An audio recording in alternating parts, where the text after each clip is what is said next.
Are you having trouble finding good settings and sliders, particularly for Dynasty Mode inside of EA College Football 26? Well, I'm here to help you. Over the last few years, I've spent a lot of time throughout multiple different sports games trying to figure out the best settings and sliders to make your franchise experience as realistic and as fun as possible. We all have our unique skills, and I guess mine is clicking the simulate button inside of a video game. But in all seriousness, I've begun to really dissect and try to understand the sim engine for EA College Football, along with other sports games such as Madden, NBA 2K, and MLB The Show. And I have found a group of settings and sliders that I think will give you the most fun experience, especially within Dynasty Mode.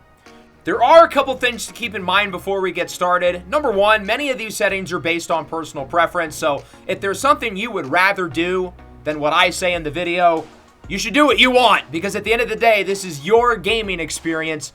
And then secondly, this is only 3 days worth of testing. That's how long I've had the game. So some of these are still sort of subject to change, and if I do make drastic changes, I will update you guys in a future video.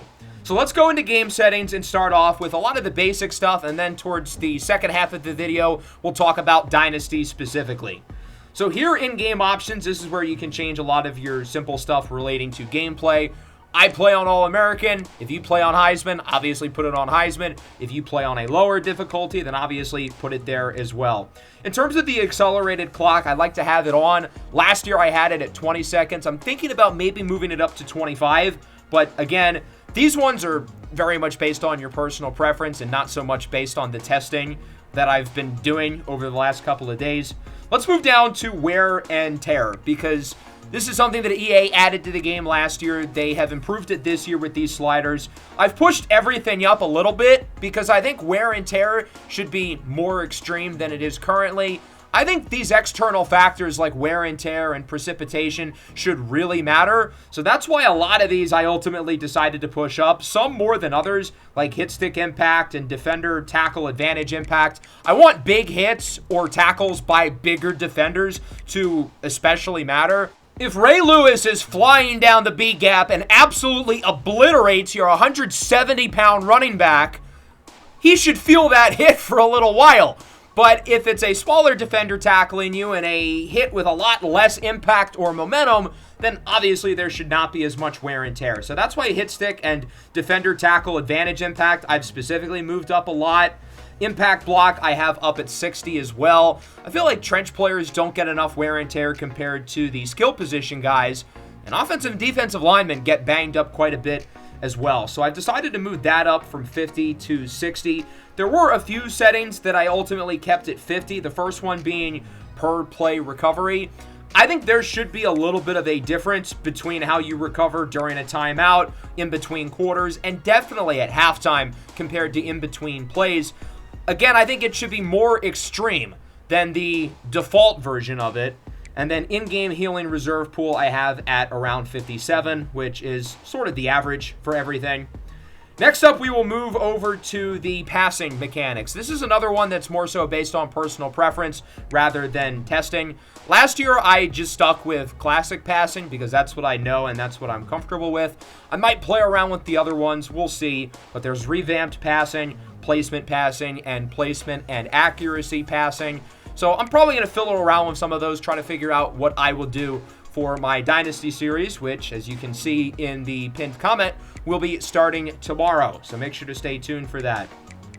Let's move down a little bit towards the bottom. AI wide receiver for user teams, I'm keeping that on. I think that makes sense. And then the other notable settings here in this first option are towards the back with player sliders. Injuries, I like to keep at 50. I think the default injury setting is usually lower than that, but I think there should be more injuries than there are because injuries are a part of the game. I don't like to push the injury setting up too high, though, because if there's a new injury that happens after every other play and the clock stops, it just completely disrupts the flow of the game.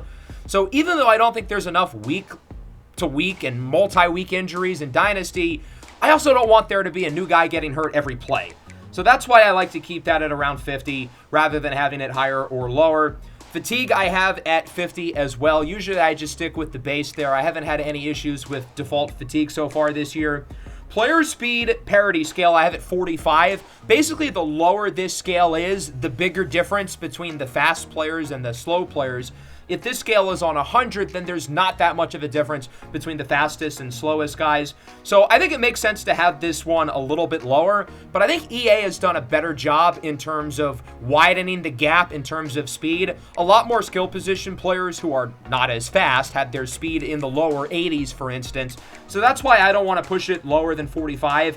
And then precipitation. As I mentioned with wear and tear, I feel like this should be more extreme. I feel like precipitation should really have an impact on games. I'm considering moving these up even a little bit further, but for now, this is where I'm at. I think kicking and overall movement should matter the most. After that, throwing the ball definitely, catching the ball definitely. All of that differs when you're playing in rain or snow versus normal. As for some of the other settings here, there's not as much to go over. Crossplay, for instance. I mean, you can turn it off if you want. I don't really see a reason to. Accessibility, this is all personal preference. Penalties, I like to move up a little bit, especially false start, holding, and defensive pass interference, because I've always felt like those don't really happen enough in other college football games, and I feel like those sliders are at a pretty good spot for this year. But again, as I said earlier, I'll be changing those as I see fit. Last year, I had a lot of issues with illegal contact penalties on defense. So far, I haven't really noticed that too much yet. I had it off last year. This year, I'm keeping it on for now. Gameplay sliders. This is entirely your own preference, how you play the game. I am still very much working on my gameplay sliders. I did the default 50 for the Colorado video yesterday, and honestly, I felt like it was pretty good. The one thing I know I'm going to change now is kicking. I like to put field goal power up, kickoff power up, and field goal accuracy down. I do this for both the user and the CPU. I always do this in college or Madden. Everything else I have on 50 for now. I will probably be changing that a lot, and I will share my gameplay settings once I know what they are within the first few episodes of my Dynasty series over the next week or so. Again, here, visual feedback, audio settings, all based on personal preference.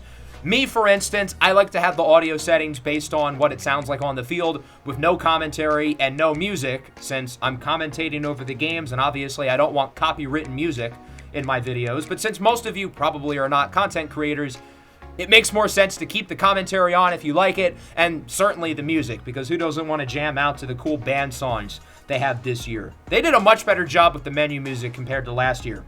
All right, let's do Dynasty specifically now. We'll pick a random team, and it lands on Michigan. That's an interesting choice. So the experimental team today will be the Wolverines. We will use her with Sharon Moore, but obviously you can pick your own team, pick your own coach as you wish. So let's talk about settings and sliders for Dynasty, specifically involving player progression, the transfer portal, and other good stuff like that. So we'll start off in settings. A lot of the settings here we already went over, like gameplay difficulty, accelerated clock, and whatnot, so I'm not going to go over that again. Whatever you like to have your gameplay time and accelerated clock on, you can pick. Let's look at the settings that specifically have to relate to Dynasty Mode. And for a lot of these settings, I'll show you what I'm using, but I will also explain what they all mean, and then my thought process for putting them where they're at. Coach firing, I'll probably keep this on CPU only, although I like that you can keep it off, because for my Dynasty series, I'm simulating 10 years into the future, so I can have fictional rosters. So this way, most of the coaches are still on their correct teams. There are a couple guys who have moved. I noticed Matt Campbell, for instance, was at NC State, but most of the key coaches are still with their respective schools. If you're not simming 10 years in the future, though, you don't really need to do that. In terms of XP, I keep the coach XP setting at normal, and then manual player XP penalty percentage. So obviously, as you guys know, you can manually upgrade your players, which was not the case last year. If you manually upgrade your players, this is basically the penalty for gaining XP. I think 25% is a good number. If you want to have fun with it and keep it on 0, that's perfectly valid. But the reason why there is a penalty here is so this way you can't just cheese the game and put it on speed for every player to make them as fast as they can.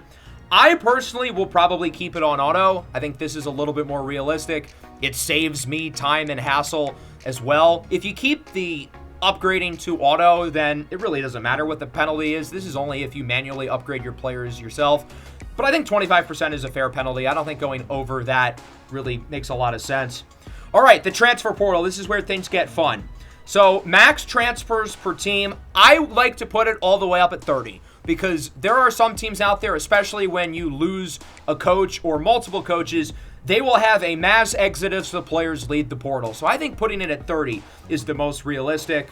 And then in terms of the user and CPU player transfer chance, I had these at 63, but what I would advise is that you change these year by year. The first season, you probably should not have it at 63.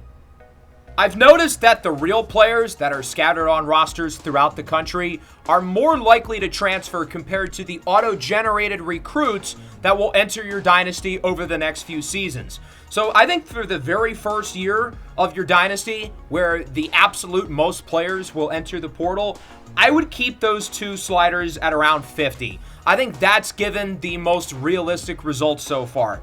But let's go through some of my tests, and let's see what happens when those two sliders are at 63. You're going to have a lot of players in the portal. I think around 3,000 guys total across the country entered. Michigan, in this example, actually got pretty lucky. They lost less than 10 prospects, and that'll be the case for some teams, but not all. I found a number of teams who lost a lot of guys, including Michigan's rival, Michigan State. The max amount of players a team could have lost here was 30. Michigan State lost close to 30. I didn't count the exact number, but it could not have been too far off, which is not unrealistic. This is very common. We see this often in real life, so this is not unusual. The mass exodus of players in the portal will affect big schools and it will affect small schools. Let's look at LSU, for example. They lost a lot of key guys. Ashton Stamps, 91 overall. Whit Weeks, 89 overall. Caden Perry, 85. Caleb Jackson, 83. Some really, really good players, and some of their top young guys, like Tradez Green, a sophomore. DJ Pickett, a 5-star true freshman. You're going to see some big names regularly enter the portal, regardless of where your settings and sliders are at. But a team like LSU really got hit. Let's look at a smaller school now, for example, such as Old Dominion, who is only a 1-star. They're a 64 overall. Obviously, the players they're losing are not as good as the guys on LSU, but there's still a whole lot of players leaving the Monarchs. Some teams are going to get luckier than others, like Michigan in this example versus Michigan State, LSU, and Old Dominion, who lost a large chunk of their rosters. Let's now see what the transfer portal looks like with the two sliders at 63 for the first season, because there will be some wild results. There will be a lot of good players available in the portal. Number of players want to go to Michigan, which makes sense. Michigan's obviously one of the top tier programs in college football. But what I will say is do not be encouraged or discouraged by the amount of 5-stars. The sliders don't really affect the number of 5-stars that enter because there's such a small quantity. In this sim, there was only 3. I would look at the number of 4 and 3 stars particularly. So the number of 4 stars goes up to 213 with Aaron Noland at the bottom. So that's over 204 stars entering the portal with your settings at 63. How about 3 stars? We got to go down to the 2 stars to see the exact number. But the highest ranked 2-star is 2,022. So that means that from 215 or whatever to 2,022, that's the amount of 3 stars in the portal. So nearly 2,000 and then 3,000 players overall. Let's try these on 55 now. As I said earlier, I think 50 should be the number, but let's compare it to 55 and then we'll go over to 50.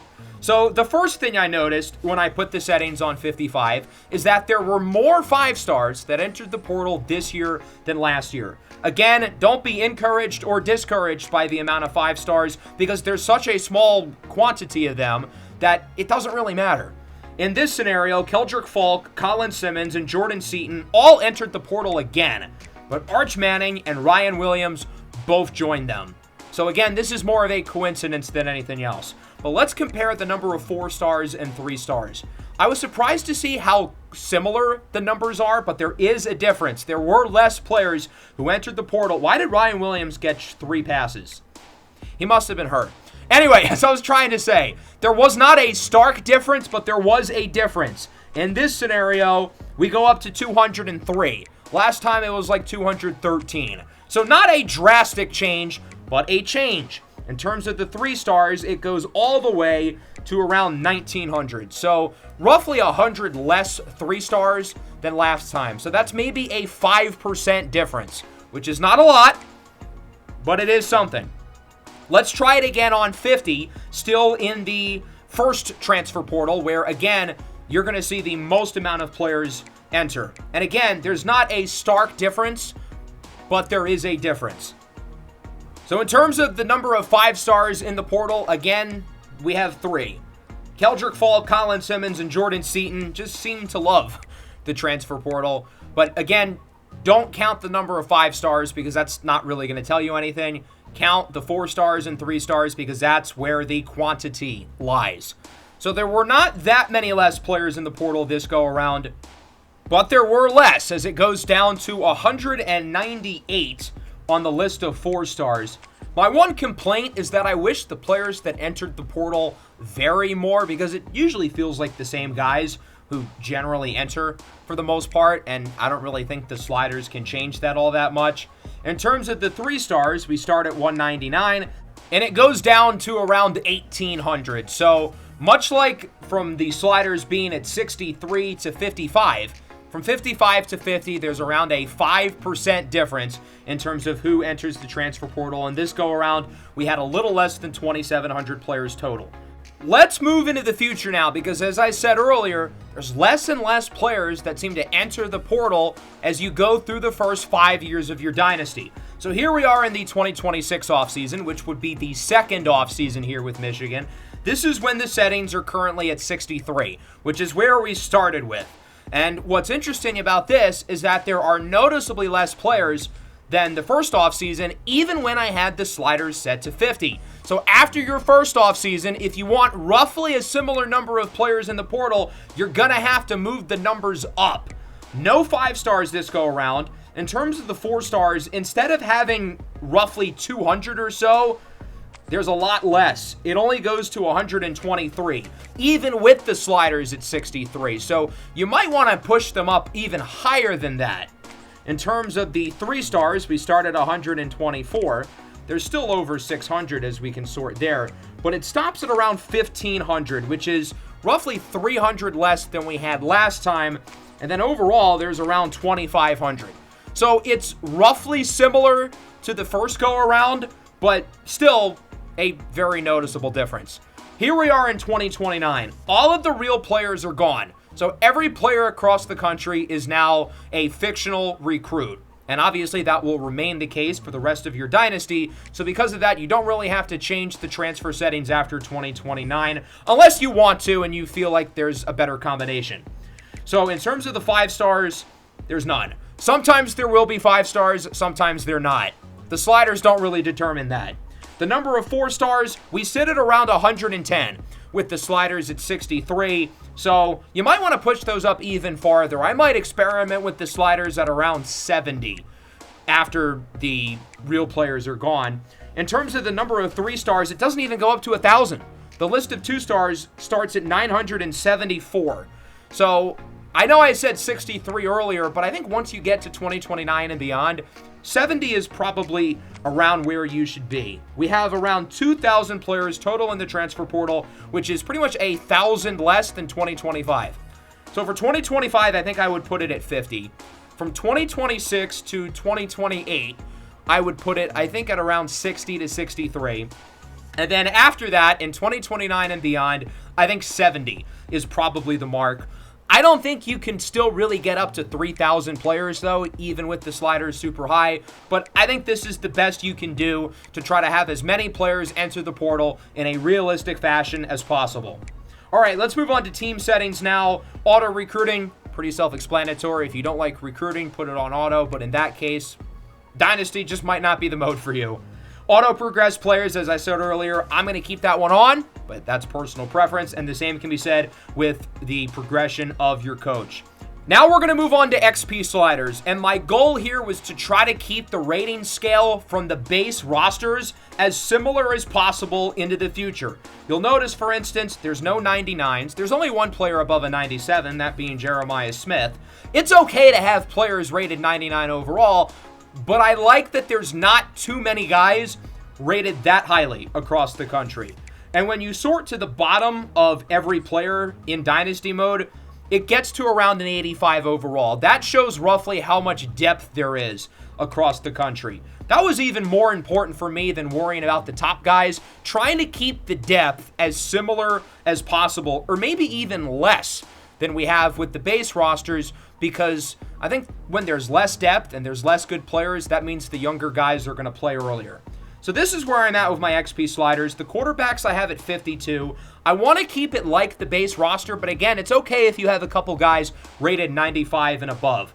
I don't want there to be too many super good ones, though, because I've noticed some players are just completely broken in this game's sim. I've had some wild results in the sim so far.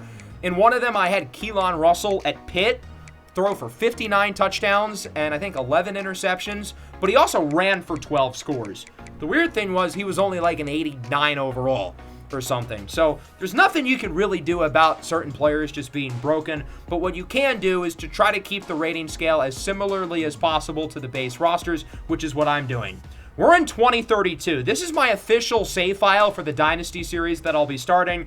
Obviously, I'm not using Kansas State. I would rather drink bleach than use Kansas State, but I figured I would use them for this, so that way I don't spoil which team I'm picking. First of all, why is the Sunflower Showdown in Week 1? That's disgusting. Secondly, these are my results with similar XP sliders. They were a little bit higher, though. I think the quarterbacks, for instance, were at around 58 here, so there's more higher-rated guys. Don't really worry about the boosts, though. Like, there's a lot of 97 overall guys here, for instance, with the arrow. Don't really worry about that. In terms of the worst player here, there's only 185. So that means we have a deeper group than the base roster, which is why I pushed the XP sliders a little bit down. In terms of the quarterbacks, there is a 97 with Ole Miss. But otherwise, there aren't that many super highly rated guys. I think the very best players in the country should be able to separate themselves from the others, such as Ben Stevens here with the Rebels, who's 3 ratings higher than any other quarterback in the country. I think that really shows who the cream of the crop is, and it gives a guy like Stevens the best chance to potentially win the Heisman and possibly be a high draft pick in the NFL.